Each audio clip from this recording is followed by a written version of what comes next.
ఓం తత్సత్. ఓం. ఒక సూర్యుండు సమస్త జీవులకు తానొక్కొక్కడై తోచుపోలికన్, ఏ దేవుడు సర్వకాలము మహాలీలన్, నిజోత్పన్న జన్య కదంబంబుల హృత్ సరోరుహములన్, నానావిధానూన రూపకుడై యొప్పుచునుండునట్టి హరినే ప్రార్థింతు శుద్ధుండనై, హరినే ప్రార్థింతు శుద్ధుండనై. హరి ఓం తత్సత్. మనం ప్రతిబంధకాలను గురించి చెప్పుకుంటూ ఆ ప్రతిబంధకాలు పోవాలంటే చేసేటువంటి వాటిని అర్థం చేసుకుంటూ శమాది షట్కం శమధమాదులు ఉంటే కూడాను ఆటంకాలను తొలగించుకోవచ్చు. కాబట్టి ప్రతి సాధకుడు కూడా మనోనిగ్రహము, ఇంద్రియ నిగ్రహము, కొంచెం ఓర్పు అంటే తితిక్ష, గురువు శాస్త్రం పట్ల శ్రద్ధ ఇట్లాంటివి పొందాలి అని చెబుతూ తర్వాత యజ్ఞదానాది తపస్సులను గురించి చెబుతూ తపస్సులో ఆహార నియమం కూడా చాలా అవసరం అని చెప్పడం జరిగింది. అక్కడికి వచ్చేటప్పటికి శిష్యుడు ఒక ప్రశ్న వేశాడు. స్వామి, ఈ పైన చెప్పారు కదా నిష్కామ కర్మాలన్నీ, అవంతా బాగా సాధిస్తే జ్ఞానం పొందాలనే కోరిక కలుగుతుంది అని చెప్పారు మీరు. నేనేమంటాను, అట్లా కాదు స్వామి, యజ్ఞదానాది కర్మలే సాక్షాత్తుగా ముక్తికి సాధనాలు, అంతేగాని మీరు చెప్పినట్టు కోరిక కలిగితే అన్నది కాదు. ఆ కర్మల వల్ల మీరేమన్నారు, వివిధిష కలుగుతుంది అన్నారు. అంటే జ్ఞానం సంపాదించాలనే తీవ్రమైన ఆకాంక్ష కలుగుతుంది. అప్పుడు గురువు వద్దకు వెళ్ళి శ్రవణ మననాదులు చేస్తారు, సాక్షాత్ సాధనకు వస్తారు. ఇది బహిరంగ సాధన అన్నారు మీరు. నేనంటాను బహిరంగ సాధన కాదు ఇది. ఈ యజ్ఞదానాది కర్మలంతా ఉన్నాయే తపస్సులు, ఇవి సాక్షాత్తు సాధనలే అంటాను స్వామి. ఏమంటారు మీరు? దానికి గురువు చెప్తున్నారు. ఇక్కడే ఈ ప్రశ్న చాలామందికి వస్తూ ఉంటుంది. ఆయనకే, ఆ శిష్యుడికే కాదు మనకు కూడా. మేము ఇంత కర్మలు చేస్తున్నాం కదండి, తెల్లవారు లేచిన నుంచి పూజలు చేస్తున్నాం, జపాలు చేస్తున్నాం, గుడి చుట్టూ తిరుగుతున్నాం, చెంపలు కొట్టుకుంటున్నాం, గుడి చుట్టూ బొర్లుతున్నాం కూడా, బొర్లు దండాలు పెడుతున్నాం, కాలి నడకన తిరుమలకు వెళుతున్నాం. మాకు మోక్షం రాకుండా ఏంటండి, వీళ్ళేదో కూర్చొని మాట్లాడుకుంటే మోక్షం, ఏదో చెప్పుకుంటే మోక్షం వస్తుంది అంటారు. ఏందయ్యా ఇది అంటూ ఉంటారు చాలామంది లోకంలో. ఇది సహజం, అందుకే అర్థం చేసుకోవాలి మనం, లేకపోతే మనకు ఒక లోటు వస్తుంటుంది. ఇంతకుముందు చెప్తే విజాతీయ భావాలన్నీ తలకాయలేకి వస్తాయి, వాటిని తిరస్కరించాలి మనం. సజాతీయ భావాలు, బ్రహ్మను నేను అన్నది, అహం బ్రహ్మాస్మి, ఇది సజాతీయ భావన. ఇటువంటి ప్రశ్నలు విన్నప్పుడు ఏమో నిజమేనే, నేను కాలినడకన తిరుపతికి వెళ్ళకపోతేనే, తెల్లవారులేసి నుంచి అన్ని గుళ్ళలకు వెళ్ళకపోతేనే, వెళ్ళి చెంపలు కొట్టుకోకపోతేనే, ఇలాంటి భావాలు వస్తూ ఉంటాయి మరి. కాబట్టి ఇప్పుడు చెప్తాడు చూడండి గురువు. ఆయన అవిద్య నివృత్తి లేకుండా బ్రహ్మభావ ప్రాప్తి ముక్తి ఉండదు, కలగదు. ఈ అవిద్య అంటే అజ్ఞానం పోకుండా ఈ బ్రహ్మభావన ఏర్పడదు. కాబట్టి బ్రహ్మభావన ఏర్పడాలంటే అంటే ఏమిటి, అద్వైత సాధన సిద్ధించాలంటే అంటే ఏమిటి, అపరోక్ష జ్ఞానం, ఆత్మయే నేను, బ్రహ్మయే నేను అన్నది కలగాలంటే ఏం కావాలి, అవిద్య నివృత్తి కావాలి, అజ్ఞానం పోవాలి. అది ముక్తి. అప్పుడు అది ముక్తి, మోక్షం అంటే. అంతేగాని అటువంటి ముక్తి ఎట్లా వస్తుంది తెలుసా, కేవల ఆత్మజ్ఞానం చేతనే సంభవించుచున్నది. అది ఆత్మజ్ఞానం కలిగితేనే వస్తుంది కానీ మోక్షం. నువ్వు చెబితే అవి కదా సాక్షాత్తు సాధనలు అని, వాటి వల్ల ఏమన్నా అజ్ఞానం పోతుందేమో చెప్పండి. అట్లయితే మనం కూడా పోదాం తిరుమలకు. ఎవరో ఆ తొడుకోబోయి ఆయన కానీ యాత్రలకు కానీ ఇంకేదో కర్మకాండకు ఆయన అడగాలి మనం, స్వామి దీనివల్ల మోక్షం వస్తుందా? వస్తుంది అన్నాడు అనుకో, అసలు మోక్షం అంటే ఏందయ్యా, ఆ లోకానికి పోవడం మోక్షం కాదయ్యా అని చెప్పాలి వాళ్ళకు. ఆ లోకాలకు పోయే మోక్షం కాదు, అది పుణ్యము. మోక్షం పొంది ఆ లోకాలకు పోతే మళ్ళీ తిరిగి వస్తావు. శాస్త్రం గీత చెప్తాను చూడ, హిందూ మత గ్రంథము. ఆ బ్రహ్మలోకాన్ పునరావృత్తి హే అర్జున, యాడికి పోయినా తిరిగి రావాలిరా నాయన. క్షీణే పుణ్య మర్త్యలోకమిషంతి, నీ పుణ్యం కాస్త పోతే మళ్ళీ మెడబడి తోస్తారా నాయన అని చెప్పాలి వాళ్ళకి. అట్లా చెప్పేవాళ్ళకి ద్వైతులకి. ఏమి లేకపోతే అదే మోక్షం అని ఉంటుంది. మోక్షానికి సాధనం ఏమిటి? జ్ఞానం. జన్మకు కారణం ఏమిటి? అజ్ఞానం. అజ్ఞానం అంటే ఏంటి? నీ స్వరూపము నీకు తెలియకుండా ఉండడం. అది నీవు ఆత్మవు. ఇప్పుడు ఆత్మకు ఒక ఉపాధి వచ్చింది. ఆత్మకు ఈ శరీరం బుద్ధులైన ఉపాధి. అందువల్ల ఉపాధిని చూసి ఇది సత్యం అనుకుంటున్నావు నువ్వు. నెక్లెస్ను చూసి నెక్లెస్ సత్యం అనుకుంటే మూఢత్వం కదా అది. నెక్లెస్నే చూస్తున్నావు నిజమే, నెక్లెస్ని దృష్టి పెట్టగాకు. అది నెక్లెస్ అన్నది ఉపాధి. దేనికి ఉపాధి? బంగారకు. కాబట్టి ఉపాధిని తొలగించి రేపు కొనాల్సి వస్తుంది, ఉపాధి తొలగించి రేపు అమ్మాల్సి వస్తుంది.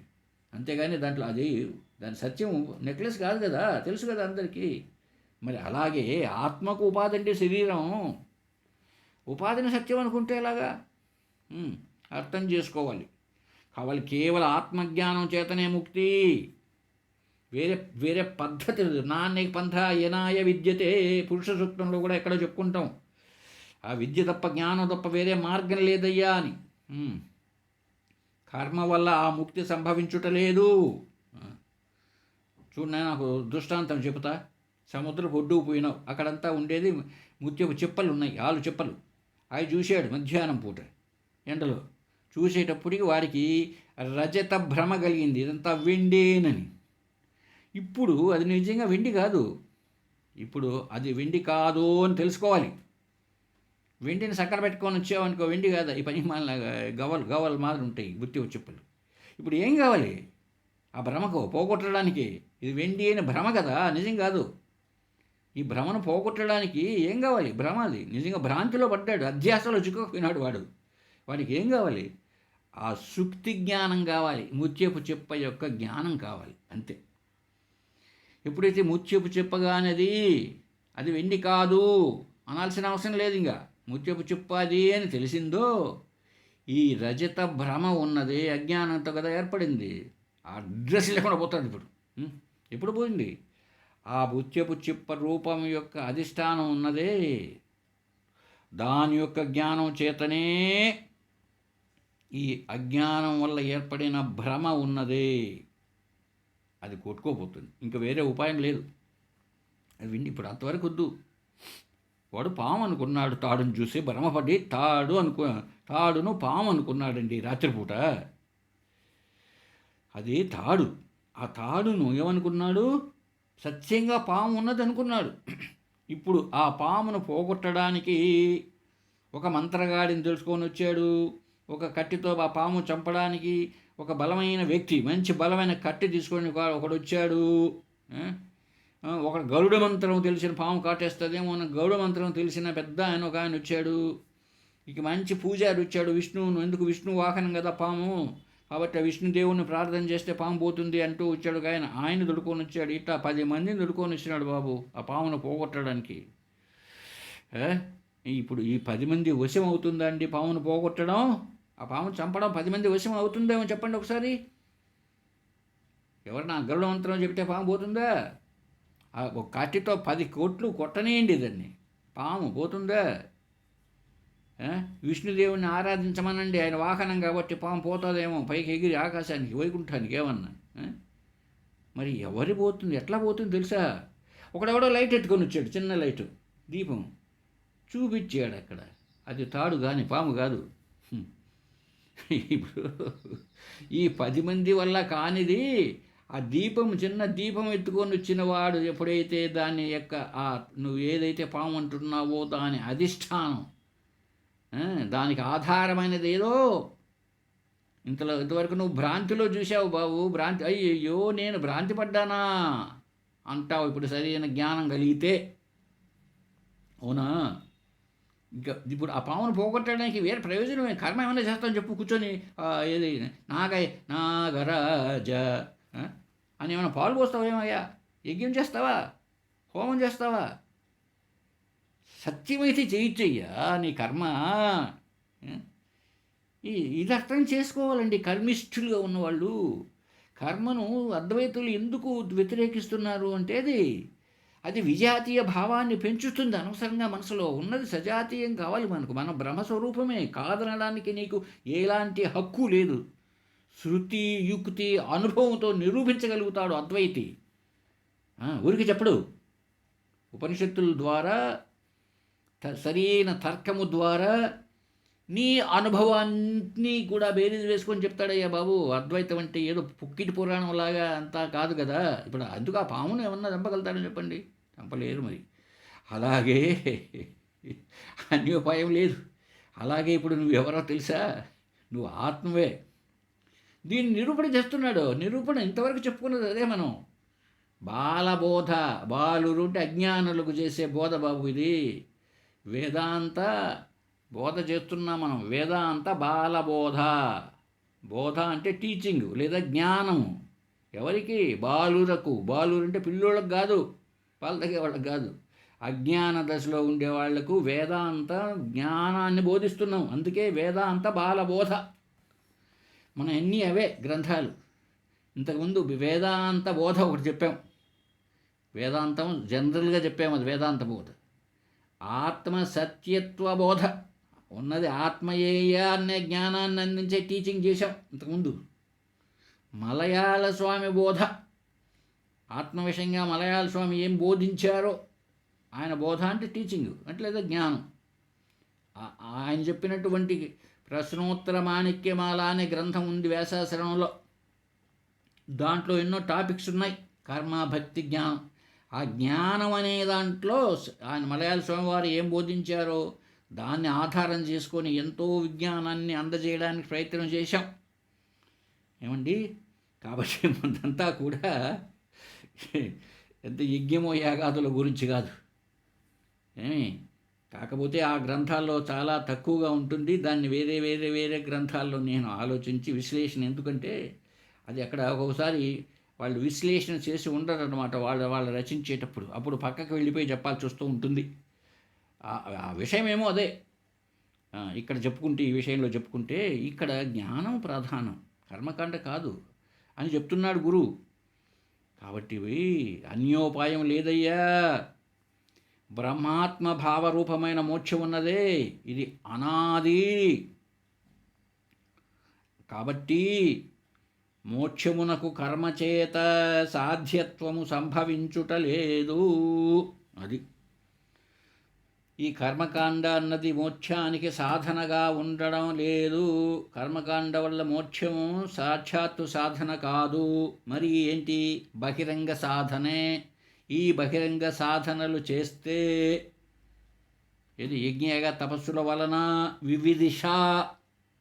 వివిధిష అంటే జ్ఞానం పొందాలనే కోరిక కలుగుతుంది. ఎప్పుడైతే జ్ఞానం కలగాలనే కోరిక కలిగిందో అప్పుడు గురువు దగ్గర పోతే సాధన స్టార్ట్ అవుతుంది. ఆ గురువుగారు చేసే బోధ ఏం చేస్తాడు? పోతానే శ్రవణం చేయిస్తాడు. శ్రవణం జరగాలి, మననము నిధిధ్యాసనము చేయాలి. ఇది సాక్షాత్తు సాధనలు అవి. అంతేగాని ఈ నువ్వు చెప్పినట్టు శిష్య యజ్ఞ యాగాదులు తపస్సులు ఇవంతా కారణం. ఎటువంటి కారణం? సాక్షాత్తు సాధన కాదు. చెప్తున్నా విను. భ్రాంత్యా ప్రతీత సంసార వివేకాన్నతు కర్మభి న రజ్జు ఆరోపిత సర్ప ఘంటాఘోష నివర్తతే. చాలా తమాషగా ఉంది ఈ శ్లోకం చూస్తూ ఉంటే. ఏంటంటే దీని భావం, ఒకడు భ్రాంతి చేత తాడుందో సర్పం చూశాడటండి. ఇంతకుముందే చెప్పుకున్నాం మనం, మళ్ళీ వచ్చింది ఇక్కడే శాస్త్రంలో కూడా. భ్రాంతి వల్ల తాడుంటే వాడు దాన్ని పాము అనుకున్నాడు. ఇప్పుడు ఆ పాము ఎలా పోతుంది అంటే పాము యొక్క అధిష్టాన జ్ఞానం చేత.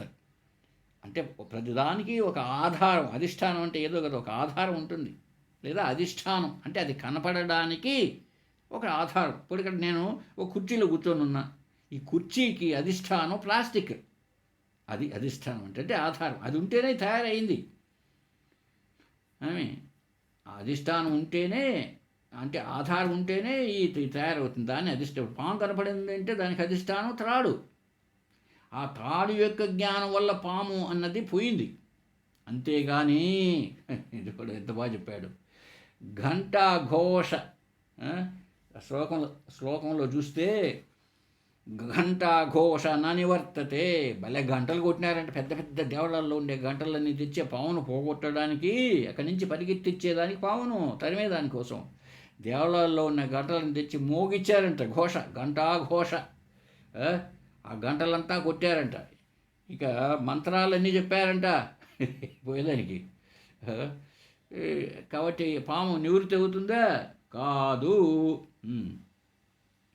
అందువల్ల ఆత్మయందు భ్రాంతి చేత ఆరోపితమైన సంసారము అది నిజంగా లేదండి. చావు పుట్టుకలు నీకు ఉన్నది ఆత్మ. దీన్ని భ్రాంతి చేత శరీరం వాస్తవం సత్యం అన్న భ్రాంతిలో వచ్చావు. ఎట్లయితే పాము సత్యం అనుకున్నావు అలాగే శరీరం సత్యం అనుకున్నావు. ఈ భ్రాంతి చేత ఏర్పడింది నీకు ఈ సంసారం అంతా, ఈ చావు పుట్టుకలన్న సంసారం. కాబట్టి ఏ అధిష్టానంతో? మాయా అధిష్టానంతో ఉన్న ఆత్మ సాక్షాత్కారం, మాయతో కూడినటువంటి ఆత్మ అంటే మాయతో కలిసిన బ్రహ్మ. ఆ మాయను మాయ ఉపాదాన కారణము, ఆత్మ నిమిత్త కారణం, రెండు ఉండాలండి. ఒక కుండ తయారు కావాలంటే కుండకు ఉపాదాన కారణం మెటీరియల్ ఒకటి మట్టి, చేసేటువంటి అంటే ఆ కుండను చేసే నేర్పరితనము కలిగిన వాడు కుమ్మరి, అతడు నిమిత్త కారణం. కేవలం కుమ్మరి ఉంటే కుండ కాదు, కేవలం మెటీరియల్ ఉంటే కూడా ఈ కుండ కాదు. రెండు ఉండాలి. ఉపాదాన కారణము, నిమిత్త కారణం రెండు ఉండాలి. ఇంకోటి ఉంది సమవాయ కారణం, హెల్ప్ తీసుకోవడం. ఏది చక్రమో, వాడు కుమ్మరి చెక్క తీసుకుంటాడు, చక్రమో ఏదో, అవి అంత అవసరం లేదు, చేత్తో కూడా చేయవచ్చు. కనుక ముఖ్యమైనటువంటి ఉపాదాన కారణం, నిమిత్త కారణం. ఈ సృష్టి కావాలి అంటే ఉపాదాన కారణం ఉండాలి, అది మాయ. మరి నిమిత్త కారణం సృష్టికర్త పరమాత్మ పరబ్రహ్మ. అట్టయితే రెండు ఉన్నాయి కదండి, అద్వైతానికి భంగం. మీరు ఏదో చెప్తున్నారు అండి నాయనా. ఈ మాయ అంటున్నామే, ఈ మాయాశక్తి ఆ పరమాత్మ కంటే వేరుగా లేదు బాబు. అట్లనా? అవును, ఆయనతో పాటే ఉంది. అది ఎట్లండి? మాయాశక్తి ఆయనతో పాటు ఎట్లా ఉంటుంది? ఉంది, అదొక శక్తి. ఇప్పుడు ఒక గాయకుడు ఉన్నాడు బాబు, బాలసుబ్రహ్మణ్యం అనే వ్యక్తి. బాలసుబ్రహ్మణ్యం అనే వ్యక్తి ఆయనతో పాటు గానశక్తి ఉండదా లేదా? గానశక్తి ఉంది. అంటే పాట పాడిస్తే ఎప్పుడైనా చూసావా? ఆయన చూడు అన్న, అది ఉండదేమో గానశక్తి, కనబడదు. అట్లా చూస్తే ఉండేది బాలసుబ్రహ్మణ్యమే. ఆయనలో ఉన్న గానశక్తి ఎప్పుడు బయటపడుతుంది? ఏదన్నా కచేరీకి వెళ్ళాడనుకో, పాట కచేరీకి, అప్పుడు బయటకు వస్తుంది గానశక్తి. చూసామా లేదా? ఉంది. మరి ఆ గానశక్తి నీలో ఉందా? లేదు. నీలో ఏమున్నది? పాకశక్తి ఉన్నది. బాగా వంటలు చేసే శక్తి ఉందనుకో అమ్మగారిలో, అది ఆమెను చూస్తే ఏం కనపడదు, ఆమెలోనే ఉంది ఆ వంట చేసే శక్తి. అలాగే పరమాత్మలోనే మాయాశక్తి ఉన్నది. అయితే ఆయనకు బంధం కాదు, అది ఆయన ఏం బంధించదు మాయ. అది ఆయన చేతిలో ఉన్నది, ఆయన అధీనంలో ఉన్నది. ఆయన బంధిస్తుందండి? ఎప్పుడు కూడా బంధించదు. అది ఇప్పుడు ఆ మాయ ఉపాదాన కారణముగా పరబ్రహ్మ నిమిత్త కారణంగా ఇద్దుగో సచ్చింది మనకి శరీరం. ఎందుకండి ఇలా రాకుండా ఉండొచ్చు కదా అనొచ్చు. అది నువ్వు చేసుకున్నటువంటి గతంలో చేసుకుని దాన్ని అడగద్దు. అవిద్యకు అది అనాది, ఎప్పటి నుంచో ఉంది. అది ఎప్పటి నుంచో ఉండేదాన్ని ఏమని అడుగుతావు నువ్వు? అజ్ఞానానికి కారణం అడగరాదు. ఎందుకు? అజ్ఞానమే కారణం అయినప్పుడు ఇది ఎప్పటి నుంచి ఉంది, ఎందుకుంది? అది అజ్ఞానమే. ఇప్పుడు అలాగే ఉన్నప్పుడు ఇప్పుడు ఈ సంసారం ఎట్లా పోవాలి?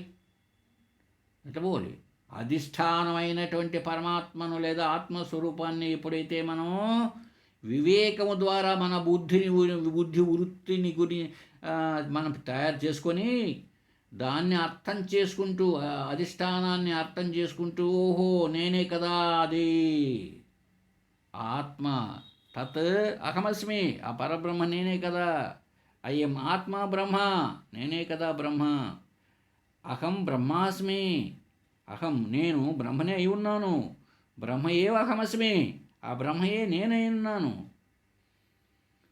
అన్న జ్ఞానం వచ్చినప్పుడు అధిష్టానం తెలిసిపోయింది కదండి.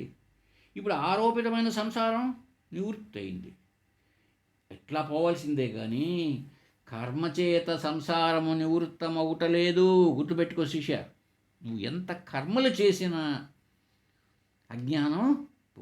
ఇప్పుడు చీకటి ఉందండి ఈ రూమ్లో, రాత్రిపూట నువ్వు ఏం చేసి చీకటిని పొరక తీసుకొని ఆ చీపురు తీసుకొని అంతా తోస్తే పోతుందా? లేదా ఒక యజ్ఞం పెట్టాం ఎక్కడో బయట ఎక్కడ దేవాలయంలో బ్రహ్మాండంగా చేస్తున్నారు యజ్ఞాలు. మాకు సత్యసాయి కదా, సాయిబాబా గుడి ఉంది, మా పూజారి కూడా చాలా గొప్పవాడు, చాలా బాగా చేస్తాడంట. ఆయన యజ్ఞం పెట్టినాడు అక్కడ, మా ఇంట్లో చీకటి పోవాలని. పోతుందా? ఎప్పుడు పోతుంది? లైట్ వేస్తే పోతుంది. అలాగే చీకటి లాంటి అజ్ఞానం పోవాలంటే జ్ఞానం లాంటి వెలుతురు కావాలి, అంతేగాని ఏం చేస్తే ఎట్లా పోతుంది? కాబట్టి ఈ కర్మకాండ వల్ల ఒక ఫలితం ఉంది. ఫలితం లేదందమ్మా, కర్మకాండ ఫలితం ఉంది. ఏం చేస్తుంది అది? నువ్వు నిష్కామముగా కర్మకాండ చేయడానికి ప్రయత్నం చేస్తే ఎదగాలి నువ్వు. ఫస్ట్లో అందరూ కూడా సకామ కర్మలే చేస్తారు. ఎందుకు వెంకటేశ్వర స్వామి మా పిల్లవాడు పాస్ అయితే నేను కొండకు వస్తానంటాడు, సకామమే, కారణంలే. ఆ సకామ కర్మ నుండి భగవద్గీతలో చెప్పాడే, ఈ సకామంగా చేసేది వ్యభిచార భక్తి. ఆ నిష్కామంగా కోరిక లేకుండా నాకు మళ్ళీ స్వామి జన్మ లేకుండా చేయి తండ్రి అని చేసావనుకో, అది నిష్కామం అవుతుంది, అదే కర్మ. నిష్కామంకు ఎదగాలి. అటువంటి నిష్కామమైనటువంటి కర్మ జరిగినప్పుడు చిత్తశుద్ధి ఏర్పడుతుంది. లేదా మనస్సుతో చేసే కర్మ, మానసిక కర్మ. 3 రకాల కర్మలు ఉన్నాయి: శారీరక కర్మ, మానసిక కర్మ, వాచిక కర్మ. ఈ మూడు కలిపితే ఒకటేననుకోండి. కర్మే 3 రకాలుగా వ్యక్తం అవుతూ ఉంటుంది. ఈ మూటిని సరిచేసుకొని కోరికలు లేకుండా నువ్వు తయారు చేసుకున్నప్పుడు చిత్తశుద్ధి. అదే జపము, ధ్యానము ఇవి మానసిక కర్మలు. ఇవి కూడా అంతే. నిష్కామంగా కన్నా చేస్తే నీకు ఏకాగ్రత కలుగుతుంది. కాబట్టి ఇవి బహిరంగ సాధనలు. అంతేగాని మోక్షానికి సాక్షాత్ సాధన కేవల జ్ఞానమే. అంతేకాదు, కైవల్యోపనిషత్తు చెప్తున్నది విను నాయనా శిష్య. నా కర్మణ న ప్రజయ ధనేన త్యాగేనైకే అమృతత్వమానసు నాస్తి కృతః కృతేన. అంతేనైనా, కర్మలకు సాక్షాత్తుగా మోక్ష సాధనత్వం లేదు. నా కర్మ చేత కాదు, నా ప్రజయ సంతానం చేత కాదు. వాళ్ళు కొడుకులు అంతా వచ్చేసి రేపు అక్కడ ఏదో నాకు తద్దినమో దివసమో పెడితే నాకు మోక్షం రాదు. గుర్తుపెట్టుకో. ధనేనా, ధనంతో కొనుక్కుంటానయ్యా నేను. ధనం చేత కొనేది కాదు. త్యాగేనా ఏకేనా, త్యాగం చేయాలి. ఏ త్యాగం? ధన త్యాగం అని కాదు, అది ధనేనా ముందే చెప్పాము. ధనం త్యాగం కాదు. మరి ఏంటి? ఈ ఒక్కటే, నీ భావన త్యాగం చేయి. నీ మనసులో వృత్తులు త్యాగం చేయి, పోగొట్టుకో. బ్రహ్మాకార వృత్తి తెచ్చుకో, ఈ విషయకార వృత్తులన్నిటి తరిమేసేయి. అదే త్యాగం. అంతేగాని నాస్తి అకృత కృతేన, నువ్వు చేయకుండాను లేకపోతే చేస్తేను, కర్మలు చేస్తేను మోక్షం రాదు అని చెప్పడం జరిగింది. ఇంకా అంతేకాదు నాయన శిష్య, శాస్త్రం ఏం చెప్తాను చూడు ఉపనిషత్తులు. జ్ఞానాత్ ఏవతు కైవల్యం. జ్ఞానాత్ ఓన్లీ నాలెడ్జ్, పరమాత్మ జ్ఞానం మాత్రమే కైవల్యం, కేవలత్వం అంటే మోక్షం. జ్ఞానాదేవత కైవల్యం అంటోంది. ఇంకా నా అన్య పంథా విద్యతే అయనాయ, ఇంకా వేరే మార్గమును ప్రయాణం చేయడానికి లేదు. విద్య ఒక్కటే. విద్య అంటే జ్ఞానం, అవిద్య అంటే అజ్ఞానం. విద్య అంటే జ్ఞానం. ఇక్కడ విద్య అంటే జ్ఞానం అంటే ఈ చదువు అని కాదు. విద్య అంటే ఎడ్యుకేషన్, ఈ ఎడ్యుకేషన్ కాదు, స్పిరిచువల్ ఎడ్యుకేషన్, పరమాత్మ సంబంధమైన జ్ఞానం. ఆ జ్ఞానం ఒక్కటే దీనికి మార్గం. ఎంతగానో చెప్పింది, ఆత్మజ్ఞానమే సాక్షాత్తుగా మోక్షాదికి సాధనం. కర్మలకు సాక్షాత్తుగా మోక్షం కుదిరే ఆస్కారమే లేదు. దీనికి మళ్ళీ శిష్యుడు ప్రశ్న వేశాడండి. కరెక్టే స్వామి, ఈ యజ్ఞాది కర్మలకు వివిధిష అనేది రావచ్చు. వివిధిష అంటే ఏంటి? జ్ఞానం పొందాలనే కోరిక కలగచ్చు. ఈ యజ్ఞ యాగాది కర్మలు సక్రమంగా చేస్తే, నిష్కామముగా చేస్తే ఆత్మజ్ఞానం వైపు నీకు ఇచ్చ కలగవచ్చు. అయినా కూడా ఈ యజ్ఞాది కర్మలు ఉన్నాయే, ఇవంతా ఎట్లా తెలిసిన ఈ కర్మకాండలో నిత్యము చేసేటి కొన్ని, నైమిత్తికం, ఏదో కారణం చేస్తే, ఏదో నిమిత్తముతో వస్తే అది నైమిత్తిక కర్మ అన్నారు. నిత్యకర్మలు అంటే ఉదయం లేస్తానే స్నానం చేసి సంధ్య వార్చడం అంతా చేస్తారే, అర్చనలు, ఇవంతా కూడా ఇవి నిత్యకర్మలు. నైమిత్తిక కర్మలు ఏదో నిమిత్తముతో ఈనాడు వినాయక చవితి పండగ వచ్చింది, దానికి ఏం చేయాలో చేయడం లేదు. వైకుంఠ ఏకాదశి వచ్చింది, ఆ రోజంతా నిద్ర మేల్కోవాలా, విష్ణువుని పూజించాలా, ఇవి నైమిత్తిక కర్మలు.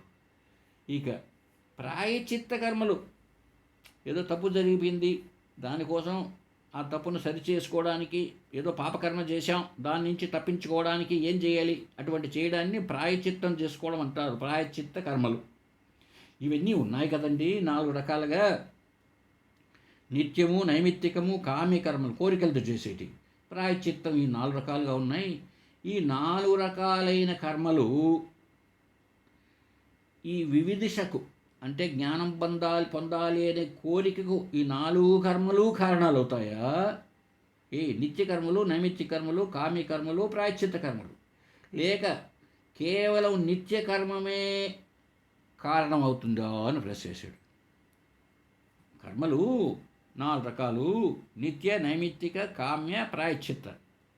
ఈ 4 చేస్తూ ఉంటే సక్రమంగా అప్పుడు జ్ఞానం పొందాలి అనే కోరిక వైపు మళ్ళతాడా మనిషి. కాబట్టి ఎందుకని బహిరంగ సాధనలు కదా ఇవి, చిత్తశుద్ధికి కారణమవుతాయి కదా ఇవి. మరి 4 చేయాలన్నా కేవలం నిత్యకర్మలే చేయాలన్నా అన్న ప్రశ్న వేశాడండి. దానికి శిష్యులు చెప్తారు, గురువు చెప్తున్నాడు, నాయన ఇక్కడ నీకు 4గా ఒకటే అని చెప్పడం లేదు ఎక్కడ ఉపనిషత్తుల్లో. అందువల్ల ఏం చెప్పారో తెలుసా? ఫలేచ్ఛారహితముగా చేయబడిన అన్నారు. కోరిక లేకుండా, ఫలము కోసం ఆశపడకుండా చేసేటువంటి నిత్య, నైమిత్తిక, కామ్య, ప్రాయశ్చిత్తిక రూప సర్వయజ్ఞాది కర్మలు అని చెప్పారు. కాబట్టి 4గా, 1, 3, 2 ఇది ఆలోచించగాకు. నువ్వు ఏ కర్మ చేసినా 4 కానీ 4 కానీ ఫలేచ్ఛారహితము, నీ ఫలం పైన కోరిక లేకుండా, ఫలం పైన కోరిక లేకుండా సర్వయజ్ఞాది కర్మలు, ఇంకన్నీ మొత్తం ఏ రకాలైన కర్మలు అంటావో అన్ని కర్మలు కూడా అలా చేసినప్పుడు ఏమవుతాయి? అంతఃకరణ శుద్ధి ద్వారమున నీలో అంతఃకరణ శుద్ధి అవుతుంది. ఈ పద్ధతిలో ఈ విధంగా ఉంటే, ఈ విధంగా ఉన్నప్పుడు ఆ సాధకుడిని జ్ఞాన మార్గం వైపు మళ్ళించగలుగుతాయి. దానివల్ల ఏమైంది? చిత్తశుద్ధి ఏర్పడింది. అంతేకాకుండా ఇంకా ఏం చేస్తా తెలుసా? ఇవి సగుణ బ్రహ్మోపాసన అయిననో చిత్త ఏకాగ్రత హేతు అవుతుంది. అది ఈ కర్మలన్నీ దేనికి ఉపయోగపడినాయి? చిత్తశుద్ధికి. అలా కాకుండా సగుణ బ్రహ్మోపాసన చేశాడనుకో, అప్పుడు అది చిత్త ఏకాగ్రతకు తోడ్పడింది. చిత్తశుద్ధికి కొన్ని, ఏకాగ్రతకు కొన్ని. సగుణ బ్రహ్మోపాసన, నిర్గుణ బ్రహ్మోపాసన నిన్నే చెప్పుకున్నాం అనుకుంటాను, వ్యాఖ్యానాలు అవసరం లేదు. సగుణ బ్రహ్మోపాసన దేవుడు అనుకుందాం, రాముడో, కృష్ణుడో, శివుడో, కొన్ని గుణాలతో ఉండినటువంటి బ్రహ్మరూపం. అది ఉపాధి. ఆయన ఉపాధి యొక్క పేర్లు ఎంత దేవుడికి ఉన్నటువంటి ఉపాధులు అంతే. ఆభాస రూపంగా, ఇంకొక రూపంగా విభూతులు అందాం. భగవద్గీతలో పరమాత్మ యొక్క విభూతి యోగం చదివితే మనకు అర్థమవుతుంది. దాంట్లో చెప్పాడు, రాముడు నేనే, కృష్ణుడు నేనే, అర్జునుడు నేనే, హిమాలయ పర్వతం నేనేనని. అందువల్ల పరమాత్మకు కొన్ని రూపాలు ఆపాదించడం జరిగింది. సగుణముగా, నిర్గుణముగా అంటే అదే ఆత్మ, అదే బ్రహ్మము. అది దాన్ని చెప్పడానికి అనిర్వచనీయమైనది, సర్వత్రా వ్యాపించినది, సర్వజ్ఞత్వము. ఇవి అలా కాదు. సగుణము అనేటప్పటికీ ఒక ఆకారము, ఒక రూపము, ఒక నామము, ఒక శరీరము. ఓం కేశవాయ నమః, ఓం నారాయణాయ నమః, ఓం మాధవాయ నమః, ఓం గోవిందాయ నమః, ఓం విష్ణువే నమః, ఓం మధుసూదనాయ నమః, ఓం త్రివిక్రమాయ నమః అంటూ ఉంటామే మనం. అవంతా కూడా సగుణ బ్రహ్మ. మాధవుడు, కేశవుడు, హృషికేశుడు, ఇవంతా కూడా కొన్ని పేర్లు పెట్టుకొని అంటూ దీనివల్ల చిత్త ఏకాగ్రత కలుగుతాయి. అయితే ఈ 2 అలా అయితే మరి కొంతమంది గురువులు ఏం చెప్తున్నారు? కామ్యానాం కర్మణాం న్యాసం సన్యాసం కవయో విదుహు అని కూడా చెప్తున్నాయి. అంటే కామ్యానాం కర్మణాం, కర్మలంతా కూడా కోరికలను వదిలిపెట్టి, కర్మణాం న్యాసం సన్యాసం అంటారు. సన్యాసం అంటే ఏంటని చెప్పారు? కామ్యానాం కర్మణాం న్యాసం. న్యాసం అంటే వదిలిపెట్టడం. కోరికలతో ఉన్న కర్మలను వదిలిపెట్టడమే సన్యాసం. ఇది సన్యాసం అంటే. ఇది చేయాలి. అంటే కర్మల్లో ఉన్న కోరికలను వదిలిపెట్టి కర్మలు చేస్తూ రావాలి. అంటే ఫలేచ్ఛారహితంగా నిత్య కర్మానుష్ఠానాన్ని చేస్తూ రావాలి. ఇక్కడికి వచ్చేటప్పటికి మనకు ఒక అనుమానం వస్తుంది. ఏమండి, కోరికలు లేకుండా కర్మలు జరుగుతాయా అని. జరగవు అనొచ్చు. ఎందుకు? ఏ కర్మ చేయాలన్నా ముందు నీకు మనసులో ఒక చలనం కలగాలి, ఒక కోరిక కలగాలి. ఏదైనా ఇప్పుడు జపమే చేయాలి అన్నావు అనుకో, జపం చేయాలి అనిపించాలి కదా నీ మనసులో, మరి అది కోరికే. నీళ్లు తాగాల అనిపించాలి కదా మనసులో, కోరికే. కాబట్టి కర్మ కోరిక లేకుండా జరగదు. అయితే మరి ఎట్లా చేయాలండి? కోరిక లేకుండా కర్మ లేదు, కోరికతోనే చేయాలి. అయితే ఆ కోరిక అనేది ఎలా ఉంటుంది? అది ఆ కోరిక జ్ఞానం వైపు తీసుకుని వెళ్ళేదా, లేక వేరే లోకాలకో లౌకికమైన కోరిక? అది తేడా. కోరికల్లో కూడా రెండు రకాలు. నిన్ను పరమాత్మ వైపు తీసుకుపోయే కోరిక ఒకటి, నిన్ను అట్లా కాకుండా ఇహలోకానికి పరలోకానికి పోయే సుఖాలు ఉన్నాయే అవి వాంఛించడం, అది కోరికే కదా. మరి అవి లేకుండా చేయడమే. పూర్తిగా కోరిక లేకుండా కర్మ జరగదు. కర్మ చేసేటప్పుడే నీ యొక్క సంకల్పం ఎలా ఉంటుందో తెలుసా? ప్రతిబంధరహిత బ్రహ్మ సాక్షాత్కార జ్ఞాన సిద్ధ్యర్థం అంటావు నువ్వు. ప్రతిబంధకాలు లేకుండా ఆత్మజ్ఞానం పొందడం కోసం అంటావు. లేకపోతే జ్ఞాన వైరాగ్య యోగ సిద్ధ్యర్థం అంటావు. జ్ఞానము యోగము వైరాగ్యం కలగడానికి నేను పని చేస్తున్నాను అంటావు. అలా కాకుండా పోతే కర్మ ఎట్లా ఉంటుంది? ధర్మార్థ కామ మోక్ష ఫలసిద్ధ్యర్థం అంటావు. లేకపోతే ఇంకేదో కోరిక ఉందనుకో, మమ సకుటుంబస్య క్షేమ స్థైర్య ఆయుర ఆరోగ్య ఐశ్వర్య ఇవన్నీ కావాలంటావు. చూసావా సంకల్పంలోనే ఎంత తేడా ఉంటుందో. కాబట్టి నీ సంకల్పమే కదా కామం అంటే, కోరిక చేసే కర్మలు. కాబట్టి ఇవంతా కూడా బహిరంగ సాధనలే, అంతేగాని సాక్షాత్తు సాధనలు కాదు. ఈ బహిరంగ సాధనలు ఎట్లంటే, ఒక చిన్న ఉదాహరణ ఇస్తాను ఆయన శిష్య. ఇప్పుడు ఒక గుర్రం ఉంది. ఆ గుర్రాన్ని తాడు ఉంది ఒకటి, తీసుకుపోయి రథానికి కడతారు గుర్రాన్ని. అయితే ఈ గుర్రమునకు తాటికి ఏ సంబంధం ఉన్నది? ఏ సంబంధం లేదు, పెద్దగా లేదు. ఎందుకు? ముడేయడానికే దాన్ని, బండికి గుర్రాన్ని ముడివేయడానికే తాడు ఉపయోగం. కానీ గుర్రం యొక్క ఉపయోగం ఏమిటి? ఆ గుర్రపు బండి ఉంది, రథము, దాన్ని లాక్కోవడానికి గుర్రమే కారణం, కానీ తాడు కాదు. అలాగే ఈ యజ్ఞ కర్మలన్నీ ఉన్నాయే, ఇవంతా బహిరంగ సాధనలు, తాడు లాంటివి. నిన్ను జ్ఞానం వైపుకు మళ్ళించడానికే తోడ్పడతాయి. జ్ఞానం వైపుకు మళ్ళిస్తాయి నిన్ను చిత్తశుద్ధి మూలకంగా. చిత్తశుద్ధి కలగజేసి నీకు పదవయ్యా ఏందో సత్సంగం ఉందంటే పదం చూద్దాం మనం కూడా అని మళ్ళిస్తాయి. అంతేగాని అవి జ్ఞానాన్ని కలిగించవు. అంతవరకు వాటి యొక్క ఉపయోగము ఉంది. అంతేగాని అవే నీకు మోక్షం వైపు మళ్తాయి కాదు. అవి ఆ సాధనలు బహిరంగ సాధనలు. ఎప్పుడైతే అవి చేసావో నీలో వివిధిష ఏర్పడుతుంది. అంటే ఆ యోగ్యత కలుగుతుంది, జ్ఞానం పొందాలా అనేటువంటి యోగ్యత నీకు కలుగుతుంది.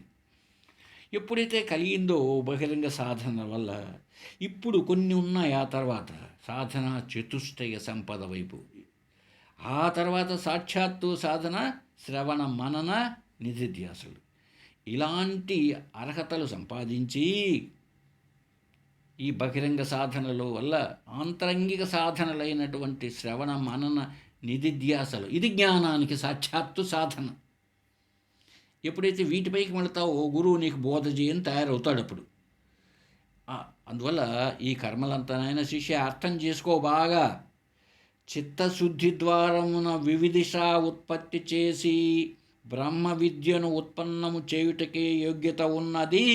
ఈ పాయింట్ అర్థం చేసుకొని నేను చదివినాను ఇప్పుడు గ్రంథంలో విషయం. ఎందుకు ఉపయోగపడుతున్నాయంటివి? చిత్తశుద్ధి ఏర్పాటు కలిగేటట్లుగా నిన్ను తయారు చేసి వివిధిషోత్పత్తి చేసి నీలో వివిధిష అనేది ఉత్పత్తి చేస్తుంది.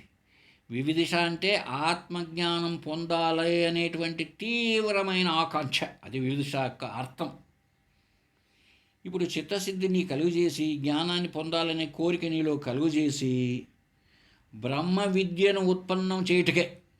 ఎప్పుడు కోరిక కలిగిందో నీకు ఇంకా బ్రహ్మ విద్య ఉత్పన్నం అవుతుంది. ఆ గురువు దగ్గరికి వెళతావు, శ్రవణమనాలు చేస్తావు, అంతవరకేనైనా వీటిని తీసుకో అంతే. అందువల్ల ఈ యజ్ఞయాగాది కర్మలన్నీ ఉన్నాయి. నిత్యమను, నైమిత్తికమను, లేకపోతే కామ్యమను, ప్రాయశ్చిత్తమను, ఈ కర్మలు ఏవైనా చెప్పవయ్యా బాబు. ఇవంతా కూడా ఆత్మజ్ఞానం యొక్క బహిరంగ సాధనత్వము. కొంతమంది అనవచ్చు, ఏమండి నేను ఈ యజ్ఞయాగాదులు కానీ ఏమీ చేయలేదే, నాకు చిత్తశుద్ధి ఉందా లేదా, నేను ఇప్పుడు గురువుగారి దగ్గరికి వెళ్ళొచ్చా అని. వెళ్ళవచ్చు. ఎందుకు? నువ్వు ఇప్పుడు చేయకపోయినా గత జన్మల్లో చేసి ఉంటావు. దాని మేరకే నీలో వివిధిష ఏర్పడింది.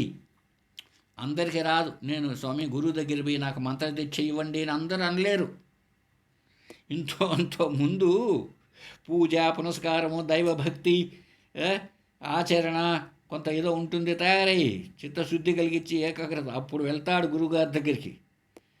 వెళ్ళినప్పుడు స్వామి నాకు మంత్రదీక్ష ఇవ్వండి అని గురువుని అడిగిన తర్వాత మొదట్లో నీ యొక్క శక్తి సామర్థ్యాలు గురువుగారికి తెలియదు కాబట్టి నీ బుద్ధి మనసు ఎలా ఉంటాయో కానీలే అని మళ్ళీ ఆయన మొదలు పెడతాడు సగుణోపాసన. ఆయన నీవు శివుడు అంటే ఇష్టమా, రాముడు అంటే ఇష్టమా, ఏ దేవుడు ఇష్టమని అంటే ఫలానా దేవుడు అని. అప్పుడు ఆయన ఏం చేస్తాడంటే, బాబు నువ్వు ఇంతవరకు కర్మల్లో మునిగిపోయినావు, అవి చేసింది చాలు, ఇప్పుడు నీకు ఏకాగ్రత కలగాలి, చిత్తశుద్ధి ఆల్రెడీ ఉంటే వచ్చావు నా దగ్గరికి, లేకపోతే ఎందుకు వస్తాడు ఆయన దగ్గరికే? పోతాడు టీవీ చూసుకుంటా అంటాడు, లేకపోతే క్లబ్ పోతాడు, బజార్లో తిరుగుతూ ఉంటాడు. కాబట్టి ఈ జన్మలోనో గత జన్మలోనో నీకు ఆ కర్మల వల్ల చిత్తశుద్ధి కలిగి వచ్చావు, ఇప్పుడు ఏకాగ్రత కావాలా? ఇదిగో నేను ఈ మంత్రాన్ని ఇస్తున్నాను, కేవలం ఈ మంత్రాన్ని ధ్యానమో జపమో తగిన విధంగా నేను చెప్పిన విధంగా నీ మనసులో సంకల్పాన్ని కల్పించుకొని చేస్తూరా, ఆ తర్వాత నీకు తత్వమసి, నీవే బ్రహ్మము అన్నటువంటి విషయాన్ని బోధ చేస్తానంటాడు. చూశారండి, ఇది జ్ఞాన పరంపర. అంతేగాని రండియో మేము యజ్ఞం చేస్తున్నాం, యజ్ఞం వల్ల మోక్షం వస్తుంది అన్నమాట అసత్యం. మిత్రులారా గమనించండి, మేము పెళ్ళిళ్ళు చేస్తున్నాం రెండో, మనం కూడా రవికల గుడ్డలు ఎత్తుకోని పోదాం, కోకలు ఎత్తుకోని పోదాం, అమ్మగారికి సీతమ్మగారికి కోకలు ఎత్తుకోని పోదాం,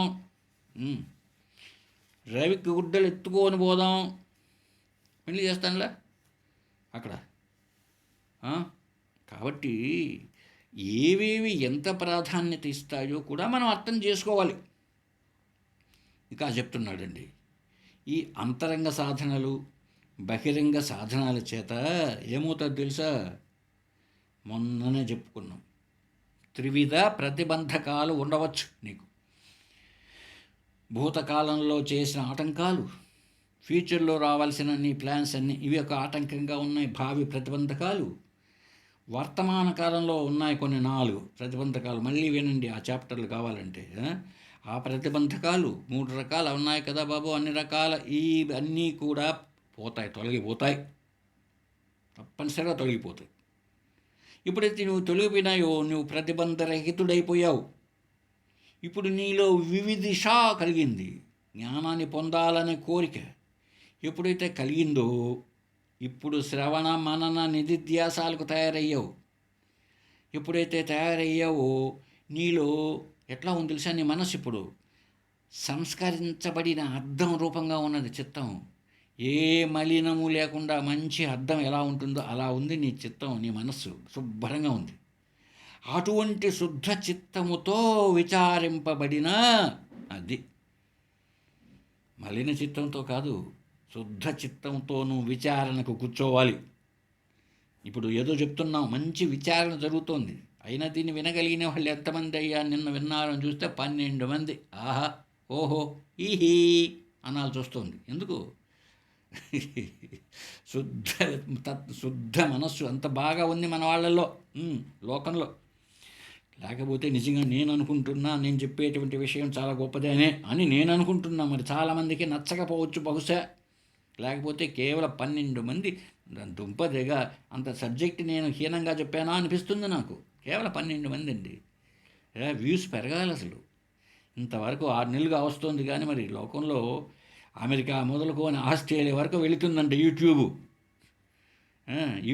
మరి ఎంతమంది తెలుగు వాళ్ళు ఉండవచ్చు? ఒక్కరి కళ్ళు కూడా ఈ రాజు అద్వైత సత్సంగం అనే దానిపైన పడలేదు. ఈ సబ్జెక్ట్ పైన అసలు పడలేదు. విన్నా కూడా ఇది మనసుకు నచ్చలేని విధంగా నా బోధ జరుగుతున్నది ఏమో అన్న సంశయం వస్తుంది. కానీ అది మాత్రం సత్యం కాదు. చిత్తశుద్ధంతో కూడా విచారించాలంట. విచారణ చేస్తే ఏటిల్ని విచారణ చేయాలి. తత్వమస్యాది మహావాక్యాలు. అది అంటే ఆ వాక్యం ఒకటే విచారణ అని కాదు, అక్కడ చాలా గొప్పది. ఆ వాక్యాన్ని మనం కేవలం తత్వమసి అని చెప్పేస్తే సరిపోదు. తత్ అంటే బ్రహ్మ, త్వం అంటే నీవు. అసలు ఈ నీవు ఎవరు? ఈ వాచ్యార్థం ఏమిటి, లక్ష్యార్థం ఏమిటి? వాచ్యార్థం దగ్గరికి వచ్చేటప్పటికి నీవు జీవుడు. జీవుడు అంటే ఏమిటో అర్థం కావాలి. ఇప్పుడు నువ్వు జీవుడుగా నీ స్థాయి ఏంటో తెలియాలి. నువ్వు 3 శరీరంతో ఉన్నావు, 3 అవస్థల పాలవుతున్నావు, పంచకోశాలు కప్పుకొని ఉన్నావు. ఇవి తొలగించడం. మరి ఆయన ఎవరు? ఆయన ఈశ్వరుడుగా ఉన్నాడు. ఇదంతా కూడా విచారణే. అప్పుడు విచారిస్తే ఏమవుతుంది నీకు? అహం బ్రహ్మాస్మి అన్న జ్ఞానం కలుగుతుంది. ఈ జ్ఞానం కలగడమే ఆత్మ సాక్షాత్కారం అండి. అయితే ఊరికేనా అదృఢ అపరోక్ష జ్ఞానమా? చాలదు. పరోక్ష జ్ఞానం ఏదో నేను ఆయన అంట అన్నావా? ఆ అంట అనేంతవరకు నీకు జ్ఞానం లభ్యం కాలేదని అర్థం. నేనే ఆ బ్రహ్మను దృఢంగా అయిపోవాలి. ఏదో గురువు గారు చెప్పారండి అంతే, అలా పనికి రాదు. నీకు ఇవ్వాలి తృప్తిని. నీకు కడుపు నిండాలి. కానీ ఆ గురువుగారు తిన్నారండి నాకెందుకు చాలదు. కాబట్టి ఎంతవరకైతే నీ కడుపు నిండలేదో తిండేంతవరకు తినాలి. మరి ఈ అహం బ్రహ్మాస్మి అనగలిగినటువంటి నేనే బ్రహ్మను అంటే ఇంక నీకు వేరే డౌట్ రాకూడదు. అది దృఢ అపరోక్ష జ్ఞానం. నేను జీవుణ్ణేమో, నేను సుబ్బరాజునేమో, గురువుగారు అలా చెప్పారు, ఆయనకు సరిగా తెలియదేమో, నేను పోయే మార్గం మంచిది కాదేమో, ఇవి వస్తూ ఉంటాయి. మరి ఏం చేద్దాం? అందుకోసమే ఆత్మజ్ఞానం కలిగిన అధికారి పురుషునకు అన్నాడు శాస్త్రంలో. ఈ తత్వమసి చెప్తూనే అహం బ్రహ్మాస్మి అనగలిగినటువంటి ఉందే ఆత్మజ్ఞానం, అది కలిగిన అధికారి పురుషునకు. అందరికి కాదు. ఎవరికైతే అర్హత ఉన్నదో వాడికి ఏమవుతున్నది? అజ్ఞానం నశించబడుతున్నది. వాడికి ఇంకా లేదు, అజ్ఞానం అయిపోయింది. ఎప్పుడైతే అపరోక్ష జ్ఞానం, దృఢ అపరోక్ష జ్ఞానం, మళ్ళీ దృఢమైన అపరోక్ష అనుభూతి కలిగిందో వాడికి అజ్ఞానం వెళ్ళిపోయింది. అంతేకాదు, పూర్వం అనేక జన్మల యందు సంపాదింపబడిన, ఎన్ని జన్మలు ఎత్తామో, పుణ్య పాప రూప సంచిత కర్మలన్నీ కూడా ఆత్మజ్ఞానము చేత నశించుచున్నవి. ముందు కూడబెట్టుకొని ఉంటావే, కొన్ని వచ్చాయి, ఇప్పుడు ఫలితానికి వచ్చి ప్రారంధానికి వచ్చాయి, ఇప్పుడు అనుభవిస్తున్నావు. కొన్ని మిగిలినవన్నీ ఉన్నాయి అక్కడే, సంచితం కూడబెట్టుకొని ఉన్నావు ఇంట్లో. అవి పోవాలి, లేకపోతే మళ్ళీ వస్తుంది జన్మ. ఇప్పుడు ఆ కూడబెట్టిన పుణ్యపాప కర్మాలన్నీ ఉండే, అవంతా కాలిపోయినాయి. అంతేకాదు, ఆత్మజ్ఞానానంతరం చేయబడిన ఆగామి కర్మములు ఈ విద్వాంసుడకు పురుషుని ఆత్మజ్ఞానం యొక్క ప్రభావం వలన అంటుటయే లేదు. చూడండి, నేను పుస్తకంలో ఉన్నదే చదువుతున్నా. ఆత్మజ్ఞానానంతరం చేయబడిన ఆగామి కర్మలు ఈ విద్వాంసుడకు పురుషుని ఆత్మజ్ఞానం యొక్క ప్రభావం వలన అంటుటయే లేదు. అది ఇంకా రాబోయే కర్మలు ఉన్నాయే. ఇప్పుడు జ్ఞానం కలిగింది, ఇంకా మనం బతుకుంటాం ఇంకా కొన్నేళ్ళు. ప్రారంభంలో చచ్చిపోతే కలుగుతానే, నష్టంలే. కాబట్టి ఆగామి అంటే రాబోయేటువంటి, ఫ్యూచర్లో చేస్తున్నాం, ఇప్పుడు చేసేటి నెక్స్ట్ కదా వస్తాయి. ఈ కర్మలు ఉన్నాయే ఇప్పుడు చేసేటి, ఈ ఫలితాలు ఉంటాయి అంటుంది శాస్త్రం, చెప్పుకున్నాం మనం. ఈ పుణ్యకర్మలు కన్నా చేసాడా ఈ జ్ఞాని, ఆ పుణ్యం వస్తే అది కూడా ఉండకూడదు కదా, పుణ్యం కూడా బంధమే. అది ఈ జ్ఞానిని ఆదరించిన వాళ్ళకి పోతుందంటే. ఇతను తెలియకేదో పాపం చేశాడు, తెలియకుండానే, తనకు తెలియకుండా తన కాళ్ళ కింద చీమలు ఎన్ని పడి చచ్చిపోతాయో, దోమలు ఎన్ని చచ్చిపోతాయో, ఆ ఫలితాన్ని, పాప ఫలితాన్ని ఇతన్ని దూషించిన వాళ్ళకి పోతుంది. కరెక్ట్, ఇదొక పాయింట్. ఇంకొక పాయింట్ ఏమిటో తెలుసా? అంటుటయే లేదన్నాడు కదా, ఎందుకు అంటవయ్యా అంటే, ఇప్పుడు జ్ఞాని అంటే అర్థం ఏమైపోయింది, శరీరం ఉంది కదా, నేను శరీరము కాదు అన్న నిత్యం ఎప్పుడైతే అయిపోయిందో, ఏమండి ఇప్పుడు జ్ఞాని కర్తనా? కర్త కాకుండా పోయాడు. కర్మ చేస్తున్నాడు, కర్త కాకుండా పోయాడు. చూడండి ఒకసారి, బాగా ఆలోచించండి. అహం నా కర్త, నేను కర్త కాదు. మరి నేను కర్త కానప్పుడు నేను చేసే కర్మకు భోక్త నేను కాదు, మరి ఎవరు చేస్తున్నారు? నా మనస్సు ఆలోచించింది, నా కర్మేంద్రియాలు పనిచేశాయి, నా బుద్ధి ఆలోచించింది, నా శరీరం పనిచేసింది. అవి ఆ కర్మ యొక్క ఫలితాన్ని అనుభవిస్తాయి. ఎస్, అనుభవిస్తాయి. ఎంతవరకు అనుభవిస్తాయి? చచ్చిపోయేంతవరకు, ఈ శరీరం ఉండేంతవరకు. అయితే అవి నిజంగా ఉన్నాయా? కాదు, అవి మిథ్యగా ఉన్నాయి. మిథ్యగా ఉన్నటువంటి అవి కర్మలు చేస్తున్నాయి కాబట్టి ఆ కర్మ ఫలితం కూడా మిథ్యగానే ఉంటుంది. శరీరం పోతేనే అవి అవి ఎట్లా తయారైనాయి? పంచభూతాల యొక్క సమ్మేళనముతో తయారైనటువంటివి. కాలం తీర్తానే, ప్రారంధం తీరిపోతూనే ఆ శరీర మనోబుద్ధులు, ఇంద్రియాలు ఇవంతా ఏమిటంటే అవి వేటి నుంచి అయితే వచ్చినాయో అవే పోతాయి. మట్టి నుంచి వచ్చిన శరీరం మట్టి అయిపోతుంది. ఏమండి, నీటి నుంచి వచ్చినటువంటి రక్తము, నీరు అవి జలంలో కలిసిపోతాయి. అగ్ని నుంచి కలిగిన వేడి అగ్ని అయిపోతుంది. వాయువు నుంచి వచ్చి నేను బతుకున్నానని ఊపిరి పీల్చుకుంటున్నామే, అది వాయువులో కలిసిపోతుంది. అంతటా ఉన్నవి స్పేస్, ఖాళీ జాగా ఏమైపోతుంది? ఖాళీ జాగా ఖాళీలో కలిసిపోతుంది. ఇంక నీ శరీరం అన్నది ఉండదు, పోతుంది. ఖాళీ పోతుందో లేకపోతే బూడిదలో, ఇంకెక్కడిది? నీ శరీరానికి ఒక ఆకాశం, స్పేస్ అవసరం లేదు. కాబట్టి పంచభూతాల చేత ఉన్నటువంటిది పంచభూతాల్లో ఐక్యమైపోతాయి. ఈ విషయాన్ని నెక్స్ట్ క్లాస్లో మళ్ళీ చర్చించుకుందాం. హరి ఓం తత్సత్.